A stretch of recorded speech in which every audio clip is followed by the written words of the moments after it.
Welcome everybody to our Office of Medical Student Lunch and Learn.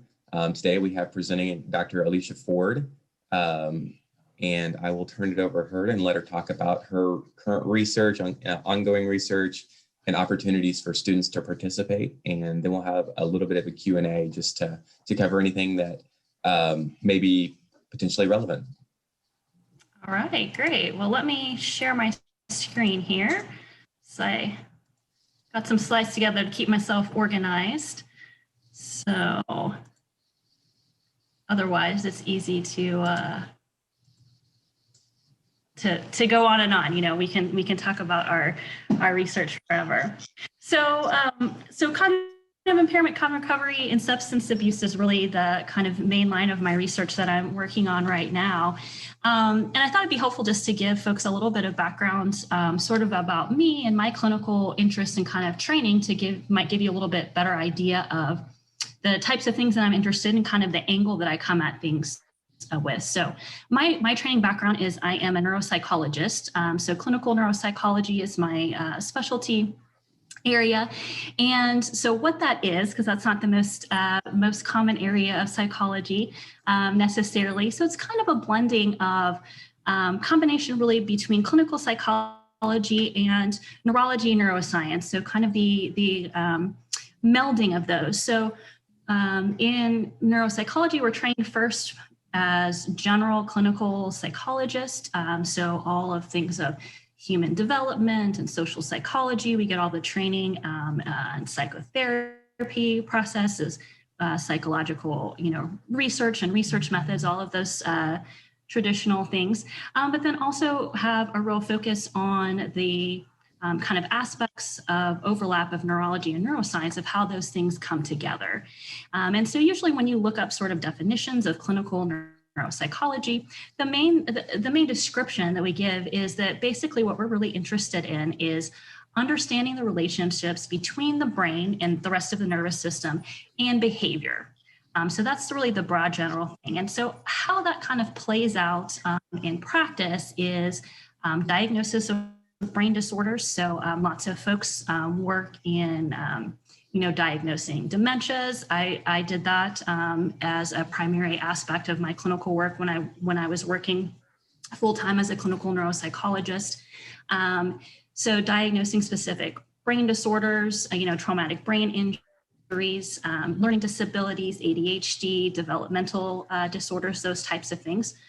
Overall assessment of cognitive and behavioral functioning. So maybe there's been a change, maybe in relation to a lot of other types of medical disorders, so psychiatric disorders that have cognitive changes or cognitive impairments or as part of it. So working with people to assess changes, in depression and schizophrenia and bipolar disorder, et cetera. And then also a lot of medical disorders that have cognitive effects too. So multiple sclerosis. There's a whole sort of subfield of neuropsychology that works with epilepsy. So traumatic brain injury, of course, so lots of overlap with that. And then also there's a focus on how do we use this information to help design effective treatments. So maybe effective treatments specifically for kind of cognitive rehabilitation, for traumatic brain injury, for improving memory, motor functioning, et cetera, but also in taking that knowledge of the clinical and kind of that neurology, neuroscience side and applying it to other types of treatments too. So related to treatments of, for psychiatric disorders, I have a faculty member that I used to work with who studies, uses neuroimaging to study the brain changes that you can see on MRI and fMRI related to successful pharmacologic and psychotherapy treatments for depression. So there's a lot of folks who maybe do brain imaging and those types of things. So a real broad spectrum there, but that's kind of my background and kind of the angle that I come at things. So definitely that heavy clinical side, but also a real focus on this brain behavior interaction. So what's going on in people's, personalities or their behavior, their mood, et cetera? What are some of the underlying things of where that's coming from? So my main research program I have now, so is looking at understanding what are cognitive changes, cognitive impairments that may be due to substance abuse, and also interest in cognitive recovery that people experience once they are abstinent from heavy substance use or chronic substance use. And then understanding what are the neurobiological and the psychosocial factors that affect cognition and substance use. So maybe that interact with that, or maybe things that might put you at risk for having worse cognitive effects or put you at risk for developing a substance use disorder. So a broad range of things there. But so that's kind of the broad strokes of things that I'm really interested in and working on right now. And so as just a basic kind of general description to get you oriented to sort of what we know now. So drugs affect your brain. When you stop taking drugs, that also has an effect on your brain, okay? And so some real basics as far as we know it now is, yes, drugs affect your brain. You could consider it a type of injury. I'm using that in a very general sense, of course. And people do, if they have a sustained period of abstinence, usually do gain back some level of cognitive functioning. Most of the research has looked at 1 year of sobriety or 2 years of sobriety. And there can be really significant improvements there. There's some variability based on the type of substance that was abused and the intensity and the chronicity. And a majority of this research has been done specifically with alcohol, chronic alcohol abuse. So we know less about other substances. But so there is improvement, but it's not always back to the level that it was before, the level that we would expect it to get back to, based on someone's functioning before and their academic achievement, their professional status before, that type of thing. And the main types of things that are impaired in substance abuse, this is in general across all types of substances, is attention, working memory. So that's keeping things in mind, when you're trying to remember that phone number for a minute before you can, insert it into your contacts, whatever, that's the type of working memory. And then all types of things under the umbrella term of executive functioning. So people's effectiveness in their planning and their decision-making, their impulse control, problem-solving abilities, those types of things. Research on opioids specifically has indicated that memory is maybe an additional area of common impairment in opioids that's not seen in a lot of other substances. And how this is also really interesting to start thinking about how this relates to treatment is that there's consistent evidence that individuals who do have cognitive impairment, and so sort of like the worse the worse the cognitive impairment is, the poorer their treatment retention.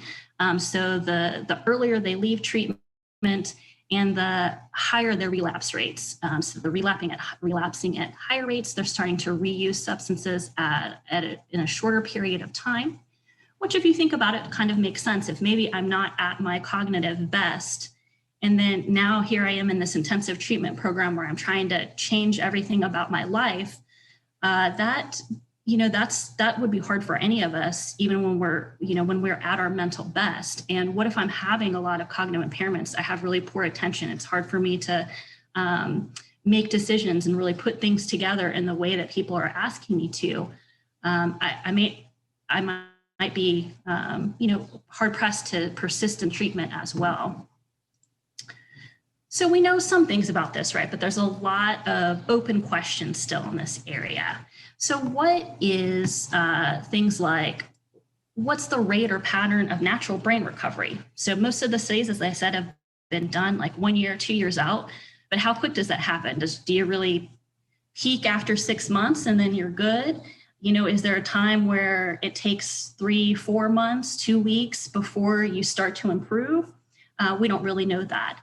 And is there anything we can do to help speed up that process? Okay, so do we really have to just wait it out a year before you're getting better?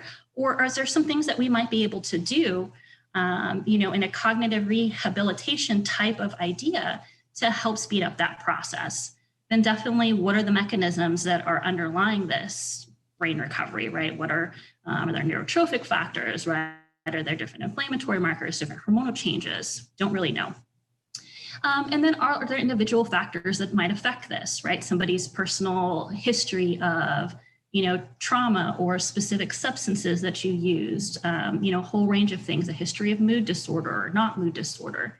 And then a lot of questions still open about maybe are there some unique differences among the different substances of abuse that someone might have that would make their pattern or their trajectory of recovery different.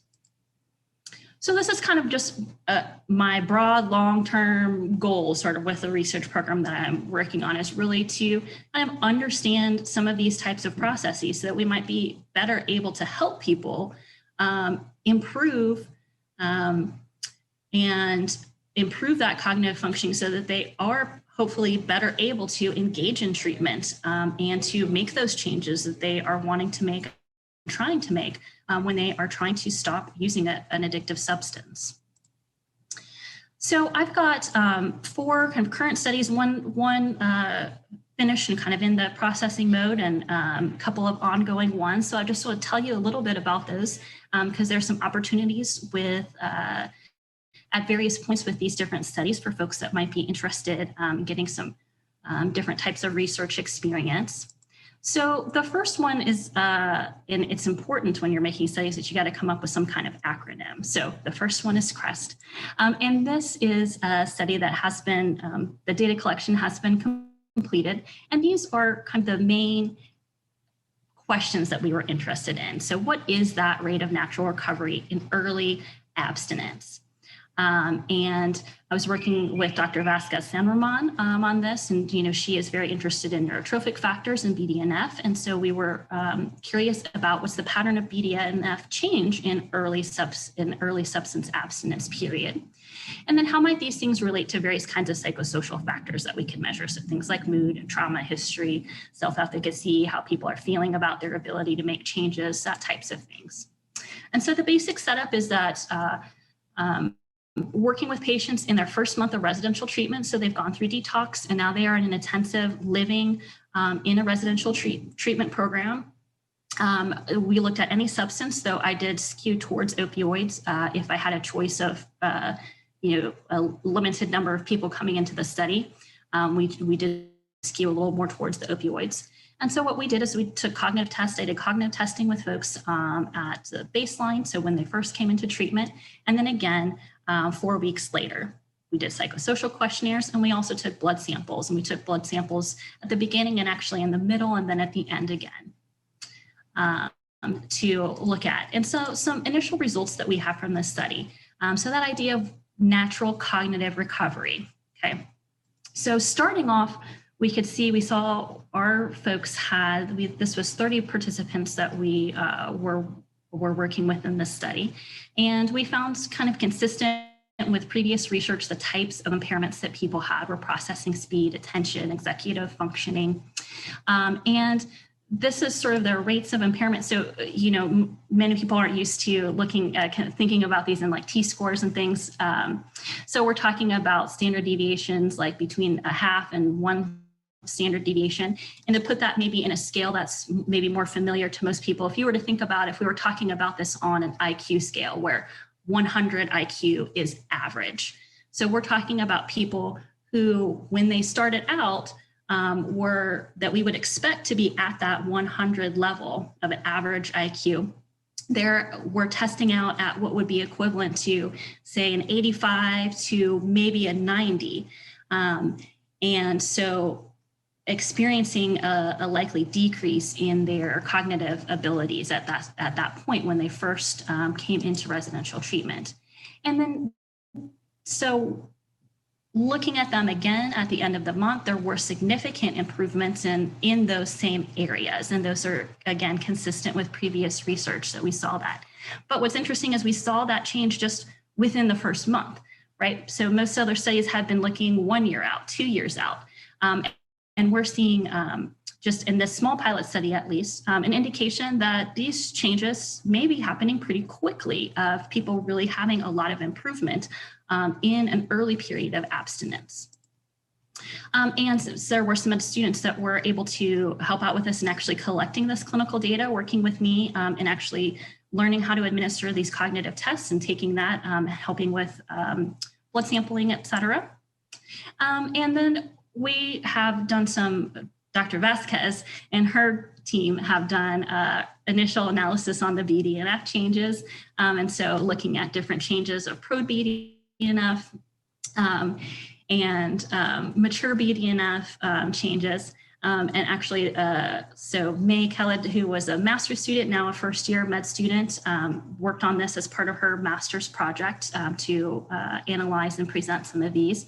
So we definitely see some changes here. So we're really interested in some of our continuing studies to see if there are some of these same patterns that we might start discerning in here.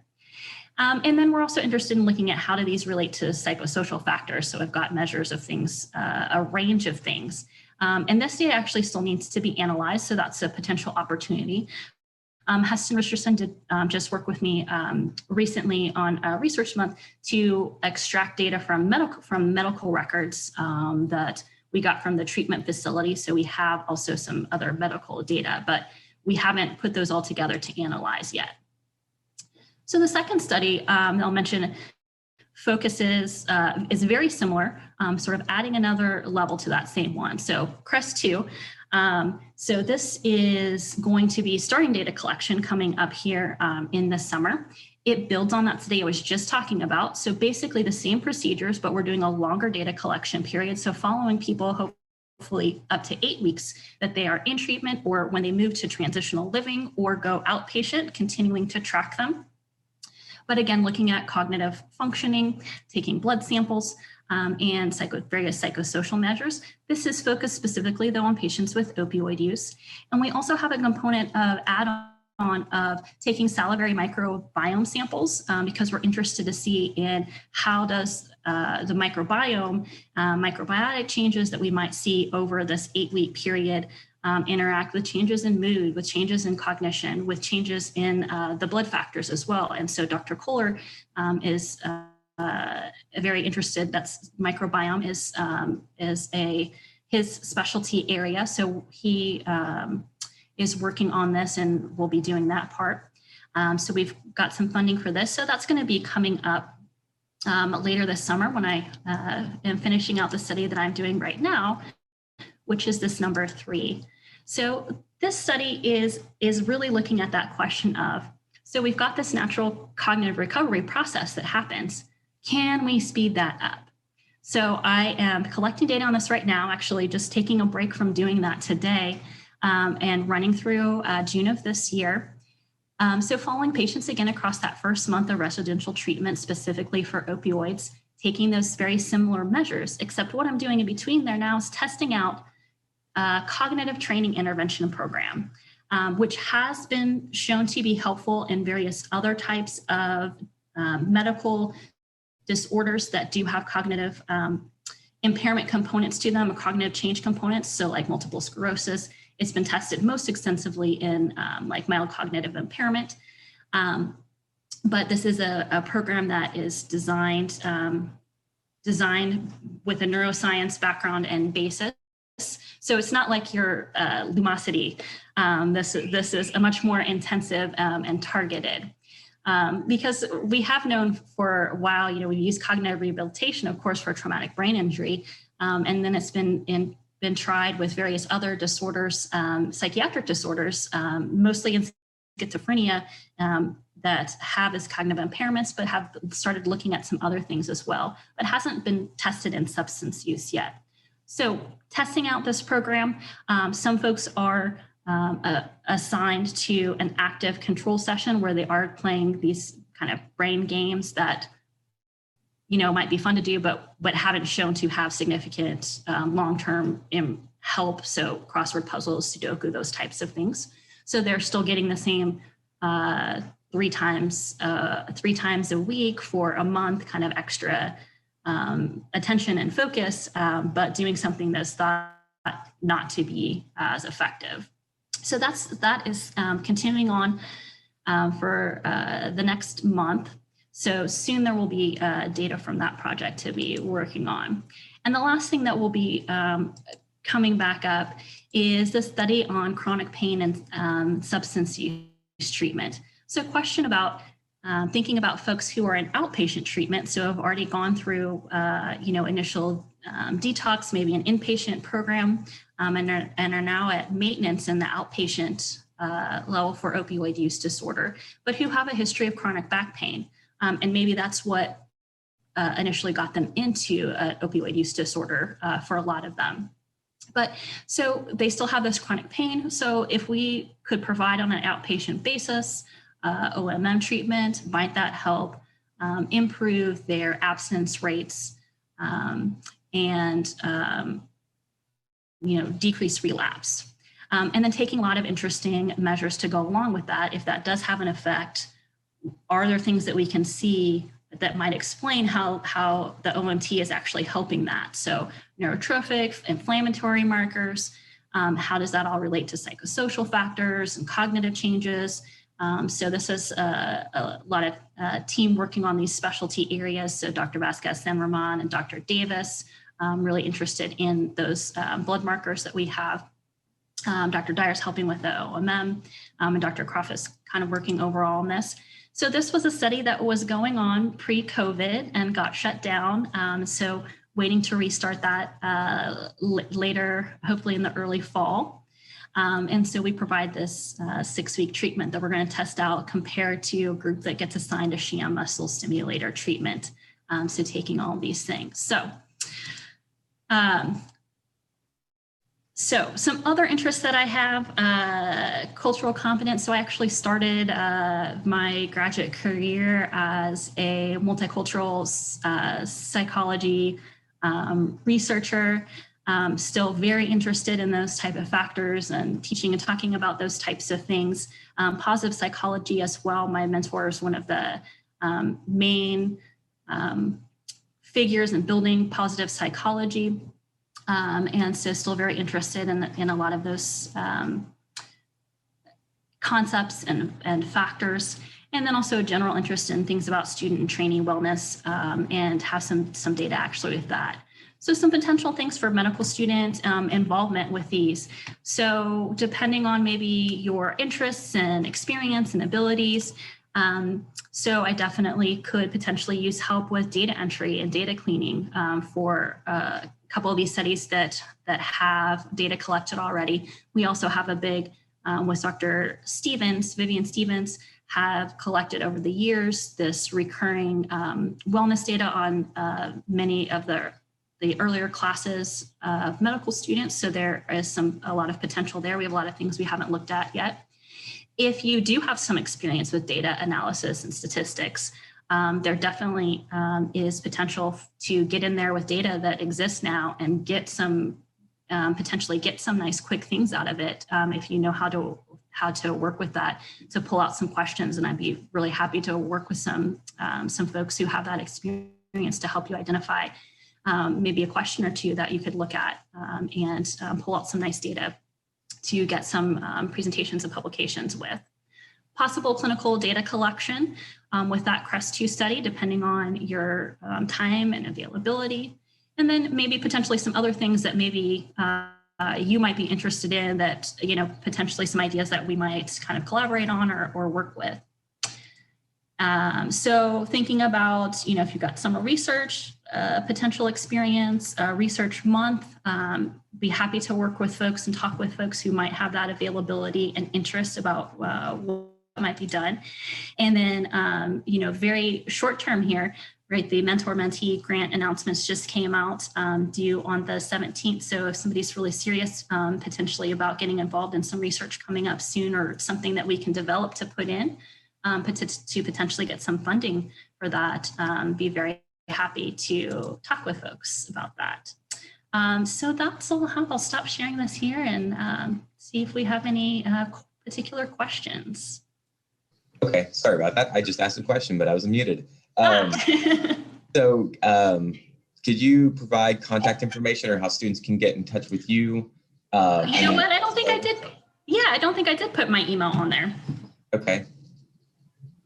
And so it's just alicia.ford at OK State. That's easy enough. And then most medical students are available, according to our medical student research needs assessment, we're available like 4 to 7 hours per week. And so do you have any opportunities that might be like short duration weekly that get to continue over period of time?